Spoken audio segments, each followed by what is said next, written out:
সেই খেলা খেলে গো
যিনি জগতের ঈশ্বর, যিনি ষড়ৈশ্বর্যপূর্ণ ভগবান। ষড়ৈশ্বর্য বলতে ঐশ্বর্য, বীর্য, যশ, শ্রী, জ্ঞান, বৈরাগ্য। এই ষড়ৈশ্বর্যপূর্ণতম মালিক যিনি, তিনি হলেন ভগবান শ্রীকৃষ্ণ। আর যিনি ভগবান শ্রীকৃষ্ণ, তিনি হলেন এই কলিযুগী গৌর হরি। গৌর হরিগণ। আবার তাকে বলা হলো সচ্চিদানন্দময় বিগ্রহ, সৎ চিৎ আনন্দ। সৎ মানে সত্য, যাহা ছিল, যাহা আছে, যাহা থাকবে। এই জগৎ সংসারে আমরা সবাই মিথ্যে হয়ে যাব, আজ আছি কাল থাকবো না, কিন্তু ভগবান চির সত্য, যাহা সব সময় থাকবে, যা কখনো মিথ্যে নয়। যেমন একটা জমি, আজকে একটা জমির মালিক একজন আছে, কাল সে যদি মারা যায় তার ছেলে মালিক হবে। গৌর হরি বল, সে যদি মারা যায়, ছেলেও যদি মারা যায়, মা আর একজন মালিক হবে। মালিক পরিবর্তন হবে কিন্তু জমি একই থেকে যাবে। যেমন মানুষ আমরা সবাই পরিবর্তন হব, কিন্তু ভগবান চির সত্য থাকবে। কারণ সত্যই হচ্ছে সনাতন, আর আত্মাই হচ্ছে সনাতন, যাকে আগুনের দ্বারা পোড়ানো যায় না, জলের দ্বারা ভেজানো যায় না। অস্ত্রের দ্বারা ছেদন করা যায় না। শরীরটি পরিবর্তন হবে, আত্মার কখনো পরিবর্তন হবে না। যাহার সৃষ্টি হয়েছে তার কোনো ধ্বংস নেই, আত্মার কখনো বিনাশ নেই। এই আত্মাই হচ্ছে সত্য সনাতন, তিনি হচ্ছেন আমার ভগবান। চিৎ মানে হচ্ছে প্রকাশ, যাহার প্রকাশই জগৎ প্রকাশিত হয়ে থাকে। আনন্দ, আপনি সারা জায়গায় চলে যান, কোথাও আনন্দ পাবেন না। কিন্তু আনন্দ কোথায়? এই সংসারে কেউ কি বলতে পারবে মা আমি সুখে আছি? যতই বাড়ি গাড়ি টাকা পয়সা থাকুক না কেন, ধন জন থাকুক না কেন, সুখী আমরা কেউ নই, আনন্দে আমরা কেউ নই। সবাই দুঃখে কষ্টে কখনো না কখনো আমরা বিমানসী কেঁদে চলেছি। তাহলে আনন্দ কোথায় আছি? একমাত্র ভগবানের সান্নিধ্যে আনন্দ, ভগবানের নাম গুণগানে, ভগবানের ভজন সাধনে আনন্দ। ভগবান তিন প্রকার, আমরা জানবো কি করে? এক হচ্ছে বাংময়, এক হচ্ছে মৃন্ময়, আর এক হচ্ছে চিন্ময়। তাহলে চিন্ময় মূর্তি কেমন? সূক্ষ্মাতি সূক্ষ্ম কণার মধ্যে ভগবান আছে, আমরা দেখতে পাচ্ছি না। তাই না গো? ভগবান আছে কিন্তু আমরা দেখতে পাচ্ছি না, দেখার মতো নয়ন নেই, কিন্তু ভগবান আকাশে বাতাসে জলে স্থলে অনল অনিলে সর্ব জায়গায় তিনি মিশে আছে। কিন্তু দেখতে পাচ্ছি, অনুভব আছে ভগবান আছে। এ হচ্ছে চিন্ময় মূর্তি। আর মৃন্ময়, যে ভগবানের মৃত্তিকা দিয়ে মূর্তি তৈরি করে ভগবানকে আমরা সাকার রূপে পূজা করছি, তাই এটা হচ্ছে মৃন্ময় মূর্তি। আর বাণময়, এই যে ভগবত পাঠ, এই হরি কথা হরিবাস, যে ভগবানের কথা হচ্ছে, বাক্যর দ্বারা যাহা প্রচলিত হচ্ছে ক্ষমা, সেটা আমরা আস্বাদন করছি, তাহাকে বলা হয় বাণময় মূর্তি। তাই গৌর হরি হরি বল। তাই এই ভগবান আজকে ধরা পড়ে এসেছে। অমা খেলা খেলছে, এই খেলা খেলায় বিনোদন খেলা, ঘোড়া বনমাল, তাই তো? তাহলে বিনোদ মানে কি? বিনোদ মানে কি গো? বিনোদ মানে হচ্ছে আনন্দ। অনেকে বলে না বিনোদ মানে নতুন, ভুল কথা। নবীন বিনোদ খেলা, নবীন মানে নতুন, আর বিনোদ মানে হচ্ছে আনন্দ। যে ভগবান আনন্দের খেলা খেলছে, কোনটা কি খেলা? বলো যে রোজে খেলেছিল খেলা, সেই খেলাটা নবদ্বীপে হয়েছে। কথাটা কি সত্য গো? রোজে ভগবান কোন খেলা খেলেছিলেন? কৃষ্ণ অবতারে। রোজে কোন খেলা খেলতেন? নবদ্বীপের খেলা। রোজের খেলা কি এক? বৈষ্ণব কবি বলেন খেলা একই খেলছে, কিন্তু একটু তারতম্য আছে। কি জানো? শোনো, ব্রজ ধামের খেলা রে ভাই, মোরালি বাদো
তাহলে কি বললে? বললেন বৃন্দাবনের খেলারে ভাই মুরলী বাদন, নবদ্বীপের খেলারে ভাই হরিনাম সংকীর্তন।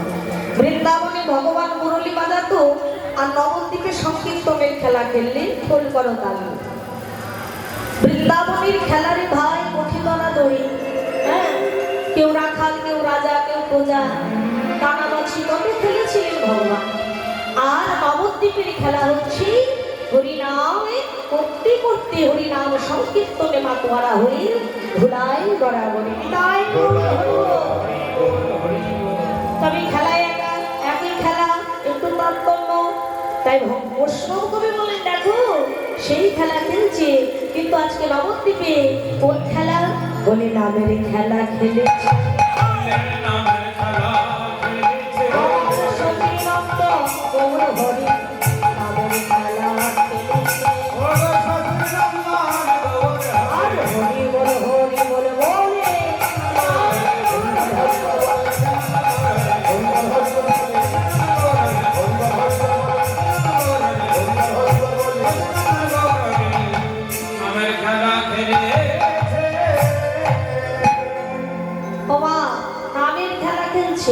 তো অনেক খেলা থাকলো পৃথিবীতে, কিন্তু ভগবান নামের খেলাটাকে কেন বেছে নিল? কেন গো হরিনামের খেলাই কেন খেললো? শাস্ত্রে বললে গৌর হরি বল, এই হরিনাম ছাড়া জীবের কোনো গতি নাই। হ্যাঁ, নামইব পরমং ধর্ম, নামইব পরমং তপ, নামইব পরমং বন্ধু, নামইব জগন্নাথ। হ্যাঁ, নাম ছাড়া কলি যুগে নাহি আর ধর্ম, সর্বশাস্ত্র সার নাম এই শাস্ত্র মর্ম। শক্তি ধ্যান ত্রেতাই যাগযজ্ঞ দান পূজার্চনা, আর কলিযুগে হচ্ছে হরিনাম সংকীর্তন।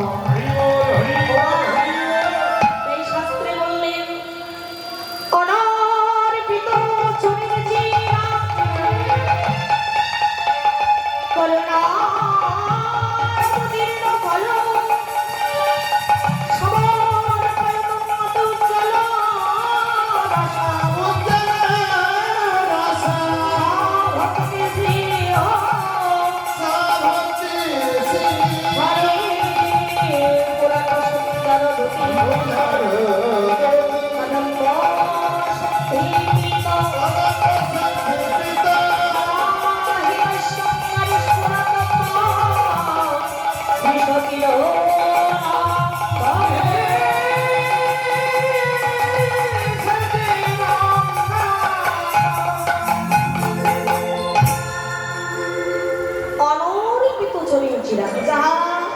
চিরকাল গচ্ছিত ছিল, দান করা হয় না, অনর্পিত অর্পণ করা হয় না।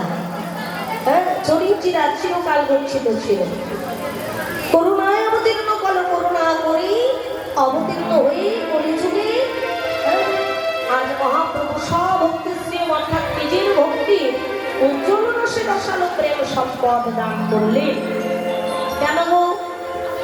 আচ্ছা বলুন তো, আপনি টাকা পয়সা রোজগার করেছেন, রোজগার করে কিছু সম্পদ অর্জন করে আপনি গচ্ছিত করে রেখে দিয়েছেন। এখন যদি কেউ গিয়ে বলে বাবা যে আপনার ওই গচ্ছিত করা সম্পদ আমায় একটু দেন তো, তাহলে আপনি দেবে? কি মায়েরা দেবে? কেন? নিজের সম্পদ কেউ কাউকে দিতে চাই না। গৌর হরি বল। জানি কোনো ভক্ত যদি বলে ভগবান আমি সারা রাত ধরে তোমার কীর্তন শ্রবণ করলাম, আমার একটা কন্যা সন্তান হচ্ছে, বিয়ে দিয়ে দাও। ভগবান বললেন ভালো ঘরে দিয়ে দেবো, চিন্তা নেই, দিয়ে দিলেন। কেউ যদি বললেন ভগবান আমার একতলা বাড়ি আছে, তুমি 4 তলা করে দাও, আমার একটু ইচ্ছে, ভগবান বললেন বেশ, দিয়ে দিল, ভগবান দিয়ে দিল। কেউ যদি বললেন ভগবান আমি সারাদিন সারা রাত কেন, যতদিন প্রাণে বাঁচব আমি তোমার নাম সংকীর্তন শ্রবণ করবো, তোমার নাম গুণগান করবো, কিন্তু ভগবান তুমি আমাকে একটু মুক্তি পাইবে।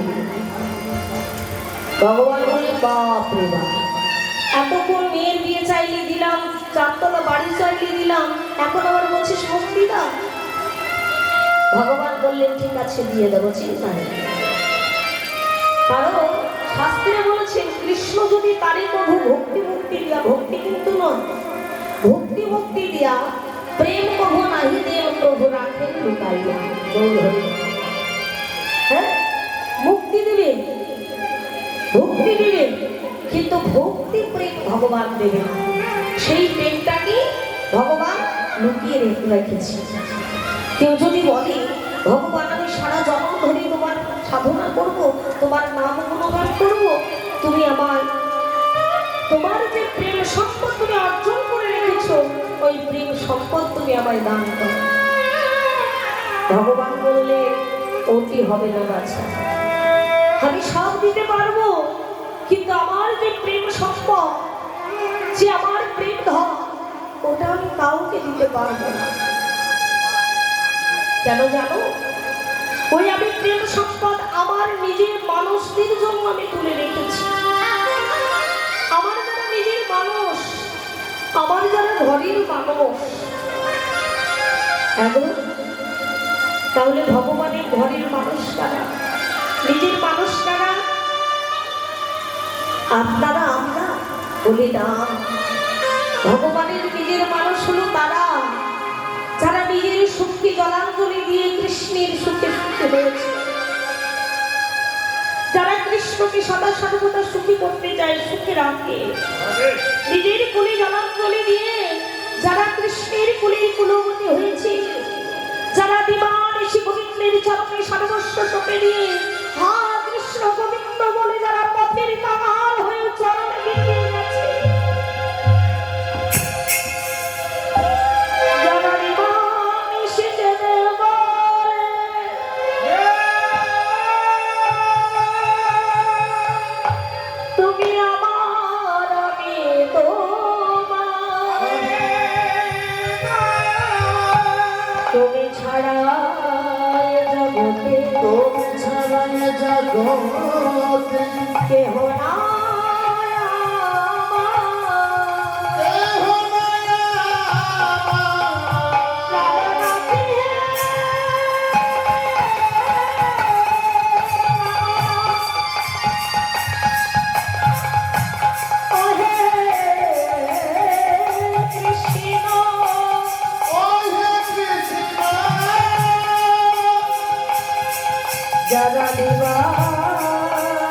এসে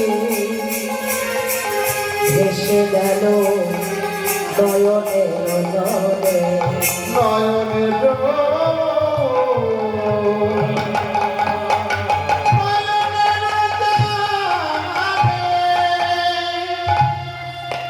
ওই বৃন্দাবনের ব্রজগোপীগণ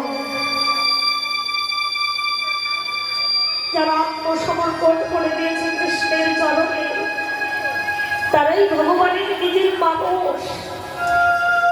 তাই যেই ভগবান ওই ব্রজধামে যে ধন দিলেন আমার, সেই ধন আজকে যখন গৌর হয়ে আসলো, নবদ্বীপের মাঝে বিনামূল্যে অকাল হয়ে দান করে দিলেন। দেবী তোমরা কৃষ্ণ নাম করো, হরি নাম করো,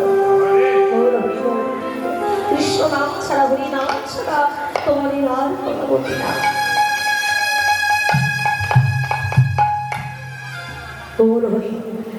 তাই কি বললেন গো, হরি নামে একেবারে বলো না,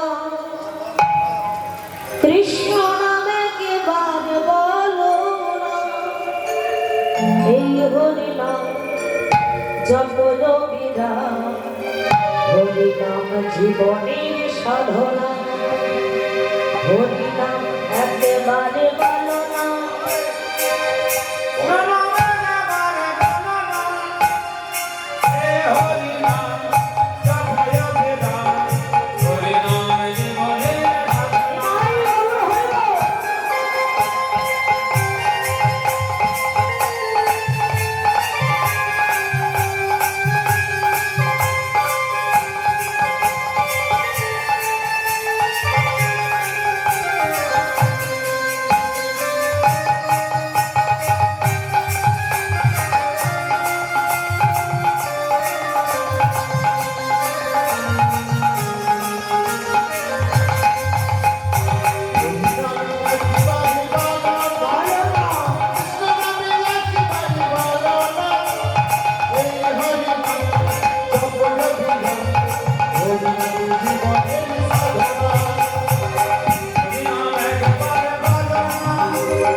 সবাই মিলে হরি নাম করুন, দেখুন ভালো লাগবে। কারণ কারো যদি হাতে ব্যথা থাকে না তাহলে সেরে যাবে। কিন্তু সবাই সবাই মিলে কৃষ্ণ নাম করুন, করতালি দেখো সেরে যাবে।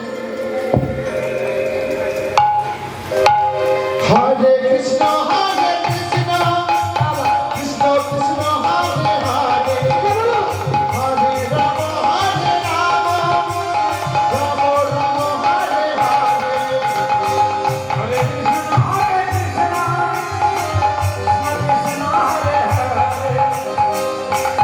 রাম হরে রাম রাম রাম হরে হরে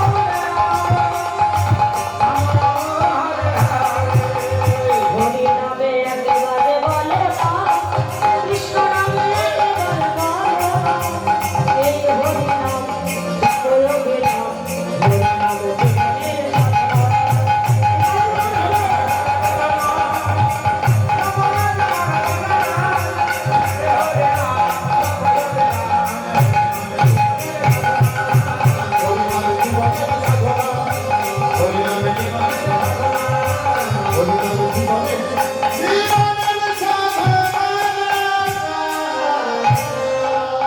হরি বল, হরি বল। তাহলে এই মহাপ্রভু হরি নাম দিয়ে একাকার করে দিলেন মা, জাতির বিচার করলেন না। নবদ্বীপে আগে বড় বড় পণ্ডিতরা ছিল, তারা কি করতো, সূত্রদের যদি ছায়া পড়তো না গঙ্গা স্নান করে আসতো, নিজেকে অশুচি বলে অপবিত্র বলে মনে করতো। তাহলে মহাপ্রভু এসে হরিনাম দিয়ে প্রেম দিয়ে সব একাকার করে দিলেন। গৌর হরি বল, কোনো বিচার রাখলেন না। আজকে নবদ্বীপে হরিনামের খেলা চলছে, গৌর হরি খেলায় খেলা গোড়া বনমালী। তাহলে বনমালী কাকে বললেন? বনমালীটা হ্যাঁ এই দেখুন বলছে, যার গলায় বনফুলের মালা তাকে বনমালী বলে। কি গো তাই? হরি বল, হরি বল। আরে বনফুলের মালা থাকলে বনমালী বলি না গো, যারা ফুল বাগান পরিষ্কার পরিচ্ছন্ন করে তাদেরকে বলা হয় বনমালী। হ্যাঁ, আগাছা কুয়াছা সমস্ত কিছু পরিষ্কার করে দিই, ফুল গাছগুলো যেন সুন্দরভাবে হয়, সুন্দর ফুল পুষ্পিত হয়, আর সেই ফুল দিয়ে আমার গোবিন্দের চরণ সেবা হয়। গৌর হরি বল। তাহলে আজকে আমার গৌর হরি কোন বাগানের বনমালী হয়েছে? বাগানটি কোথায়? কি গো? হ্যাঁ, মায়েরা কোথায় গো বাগান? কোন বাগানের বনমালী হবে? হ্যাঁ, নবদ্বীপে যেখানে ছিল বাগান, বলছি যেখানে বাগান ছিল সেই বাগানে রয়েছে। বাবা আজকে প্রত্যেকের বাবা আমার গৌর হরি হৃদ বাগানের বনমালী হয়েছে। প্রত্যেক জীবের হৃদ বাগানের বনমালী, যাতে এই হৃদয় মাঝে হরি নামের ফুল বাগান স্থাপিত করতে পারে, সেই জন্য বনমালী হয়েছে। গৌর হরি বল। আজকে খেলা খেলতে খেলতে হঠাৎ দেখলেন আর গগন পানে বেলা নেই, তাই গৌর হরি আবার ভগবতী বাজাবো অবসর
সঙ্গে নিয়ে গৃহে ফিরে আসলে। আর গৃহে এসে মায়ের চরণে প্রণাম করে বলছি, মা আমায় আশীর্বাদ করো, আমি যেন সুধা মাখা হরি নাম দিয়ে জীবকে উদ্ধার করতে পারি। কি গো, আমরা যদি কোনো দেবতার স্থানে, ভগবানের স্থানে প্রণাম করি, তাহলে আমরা কি চাই? আমরা কি জীবের মঙ্গল চাই না অপরের হিত চাই? কারণ চাই না। আমরা কি চাই? ভগবান আমাকে সুখে রেখো, আমার যেন ছেলেটা চাকরি পায়, আমার যেন একতলা আছে 5 তলা বাড়ি হয়, যত তালা বাড়বে শুধু তালাই তালা চেয়ে যাবে, 1 তলা 2 তলা 3 তলা 10 তলা। কিন্তু এটা চিন্তা করি না যে যত তালা বাড়বে তত জ্বালা বাড়বে। হ্যাঁ, যার যত তালা তার তত জ্বালা, তার তালা নেই জ্বালাও নেই। ধরিব এটা আমরা চিন্তা করি না যে 10 তলা চিন্তা করি, কিন্তু তুলসী তলা সার সবাইকে করতে হবে, তুলসী তলাই সকলকে যেতে হবে, এরও বাকি থাকবে না। গৌর হরিব। তাই যেই প্রণাম করেছি, আশীর্বাদ করো, সঙ্গে সঙ্গে সতীমাতা চিৎকার করে উঠেছে, নরহরি এই নরহরি আই বলছি, এদিকে আই, আই বলছি। তখন করে নরহরি ডাকছে, মা তো ক্রোধ ভরে ডাকছে। নিত্যানন্দ বলছে, মা মা তুমি অমন করে নরহরিকে ডাকছো কেন? কি হয়েছে? হ্যাঁ নিতাই, আমার নিমাই যখন প্রভাতকালে তোদের সঙ্গে হরি সংকীর্তনে যা, তখন কি নিমাইয়ের এই অবস্থা থাকে? কত সুন্দর ভাবে যায়, আর যখন ফিরে আসে নিমাইয়ের সারাও কি ধুলা বাঁধা। আচ্ছা নিতাই, বলতে পারিস এই নবদ্বীপের মাঝে কার নয়ন ছিল না? কে আমার নিমাইয়ের পানে চেয়ে দেখে না? কি অমন করে আমার নিমাইয়ের রঙে ধুলা দিয়েছে? নমন করে আমার নিবানি ধোলা ধোলা দিয়েছি। কার নয়ন ছিল না বলতে পারিস? নিত্যানন্দ বলছি, মা মা গো, তুমি অমন করে ক্রোধ করো না মা, তোমার নিমাইয়ের রঙে কেউ ধুলা দেয়নি মা। জানো মা,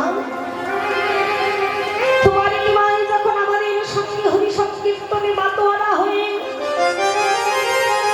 ওই নবদ্বীপের পথ দিয়ে চলে যায়, নবদ্বীপের পথ দিয়ে চলে যায়, মা গো মা, ওই নবদ্বীপের রাঙা ধুল তুলে নিয়ে নিমাই নিজের অঙ্গে মাখে আর বলে, জোড়াইয়া গেল।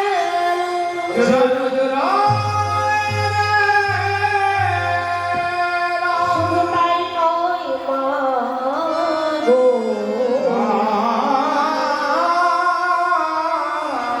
মা উনি যে এত মাখে না মা, আমাদেরকেও মাখিয়ে দেয়, নিজে মাখিয়ে অপরকে মাখায় আর বলে, ওরে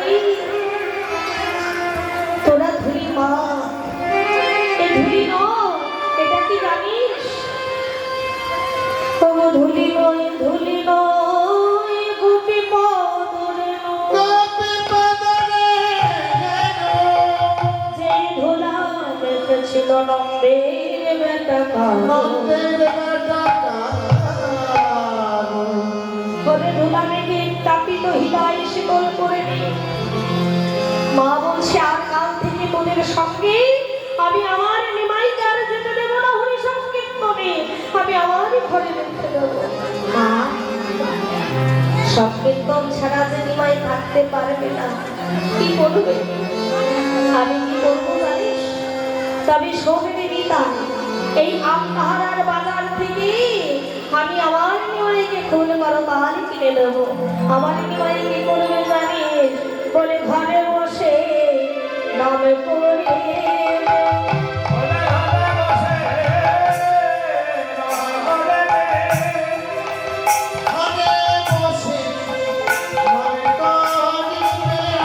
হরি পরতা কিনে দেবো, ঘরে বসে নাম করবে।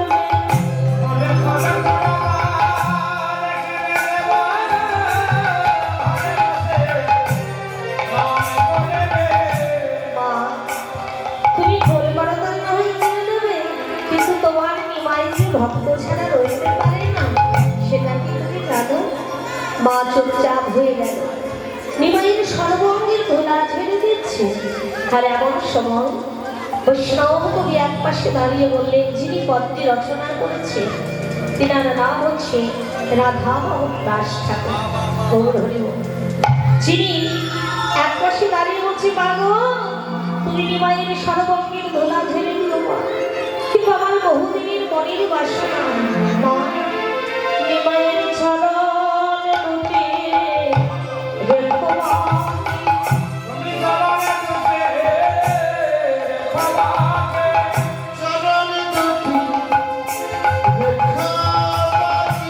আরে নয়ন জলে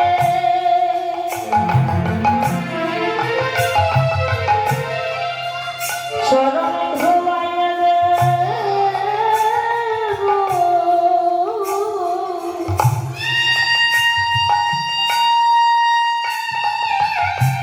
নিমাইয়ের চরণ দুটি মাগো রেখো মা।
মাগো আমি বহুদিনে অসাধারী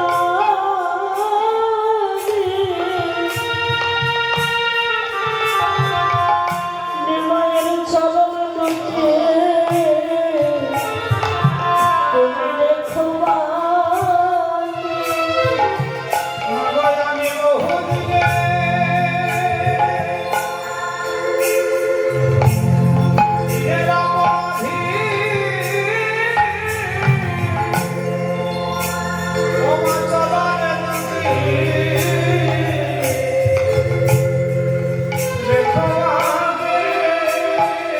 আমি হৃদয়ে ধরে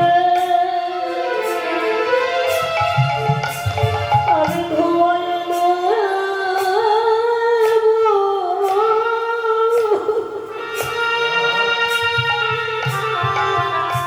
আমার তো দেওয়ার মতো কিছু নেই মা।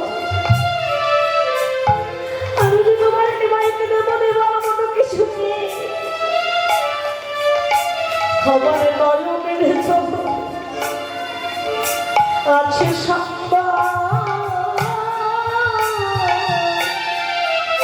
তাই মর্ম জলে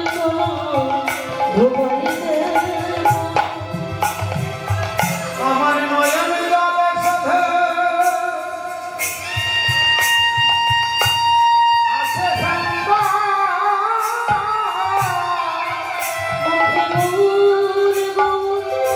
গৌর বলবো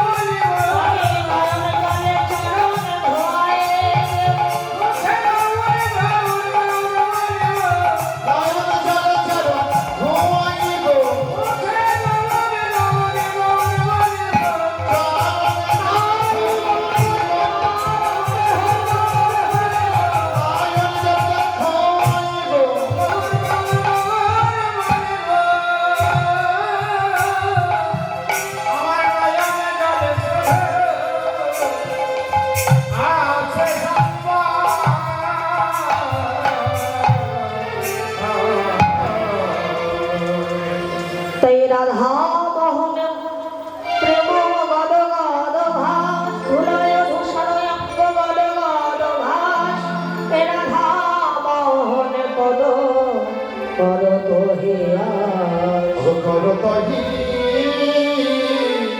কর